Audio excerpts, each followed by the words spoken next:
Hello, this is the RPG Crawler, and welcome to Indie Game Friday, where each week I take a look at a different independent role-playing game. This week I'll be taking a look at a strategy game with relatively strong RPG elements, Wartile. Developed by Playwood Project and published by Deck 13 and Whisper Games, it came out of early access to be released on Steam on February 8, 2018, with a full list price of $19.99 US. Wartile is primarily a Viking-themed strategy game with a very particular mechanic and aesthetic, but the RPG elements within it are at least as strong as many full RPGs I've covered in the past. The aesthetic represented in the game is very much based on RPG and wargame miniatures, and I'll speak more on that later. Suffice to say that its connections to the RPG genre go a way beyond simple mechanics.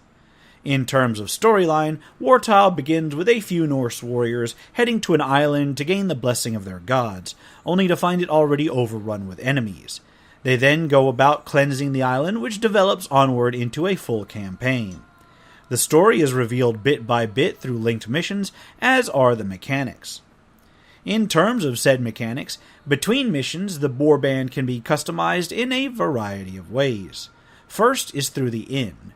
As you proceed through the game, you may purchase the service of individual miniatures, which represent characters with their own skills and names. You can rename each figurine, but their stats and skills are based largely on both their type and their equipment. Each character has health, armor that reduces damage received, a range of attack damage based on their weapon and skill tokens, an attack rating and a defense rating that modify their chance to hit or be hit, and a movement rate that affects how far they can move during a battle. The next section that allows customization through the main campaign screen is the character customization screen. This is where you can customize a character's equipment and skills. Equipment is gained either through the individual events during each mission, by acquisition with a particular token, or by purchase through the merchant screen. Different weapons and armor will display on the character, changing the token's appearance, but also affect their different abilities. Some equipment may also grant certain combat actions. In addition to a character's equipment, a character unlocks skill token slots over time. Skill tokens may be equipped in these slots, further modifying the character's base abilities. The next section we'll deal with is the deck editor. Combat allows for the use of certain skills represented by cards, and while some of them come from equipment, a few come from different events offering permanent powers that can be activated during combat. As more are unlocked, you'll be able to select a subset of those which are unlocked. The merchant screen offers a selection of gear and sometimes skill tokens. The merchant will also purchase excess gear from you. Finally, there's the figurine collection itself, which allows you to select which characters to take into the next battle, allowing you to maintain a larger stable of specialized characters than are absolutely necessary for any individual fight. This pops up once you select a particular mission on the campaign map, allowing for a last-minute adjustment prior to each mission. Missions take place on set-piece dioramas with a hex grid that appear very much like classic tabletop RPG and wargame terrain. Some areas are larger than others, and maps can be attached to one another, allowing for certain entrances to caves and buildings to be entered. Characters may be moved about this terrain and automatically engage in combat if they are moved adjacent to an enemy or a destroyable or interactable target.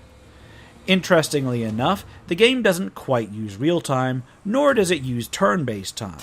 Rather, every movement, every skill use, and so forth, has a refresh timer.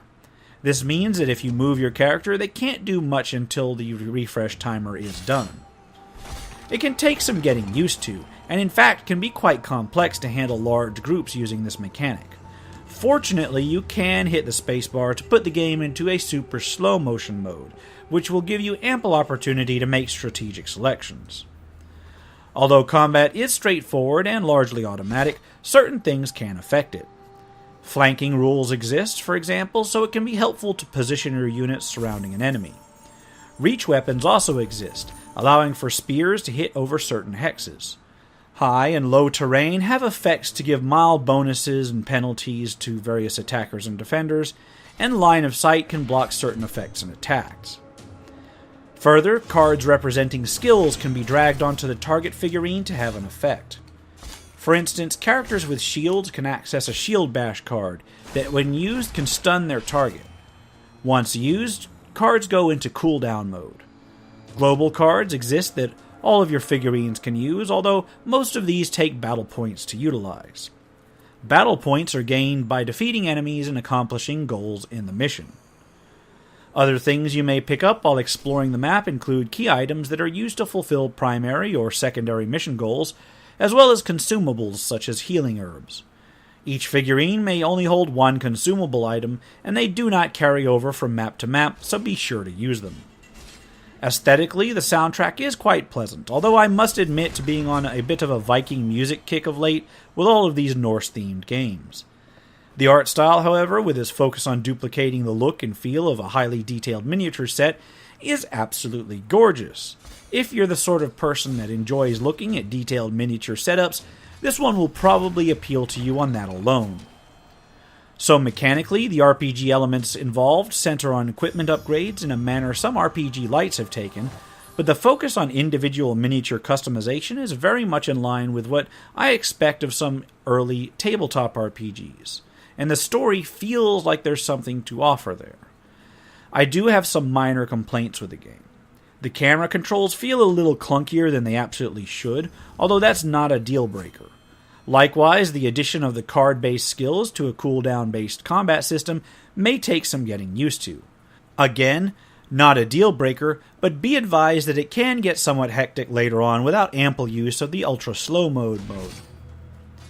For the asking price, I think my recommendation for Wartile is going to be strictly directed to those who are either huge fans of strategy RPGs in general, or fans of a particular miniature or Viking genre. However, if you can find it on sale later, I would certainly broaden that recommendation to a wider audience. And I will leave it at that.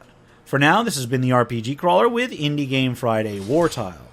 Link will be in the description below as always. If you like what you've seen, remember to leave a like, comment if you've got feedback, and subscribe for more RPG content, both tabletop and computer. If you're feeling particularly generous and would like to support the channel, I do have a Patreon at patreon.com/rpgcrawler. Until next time, take care and goodbye.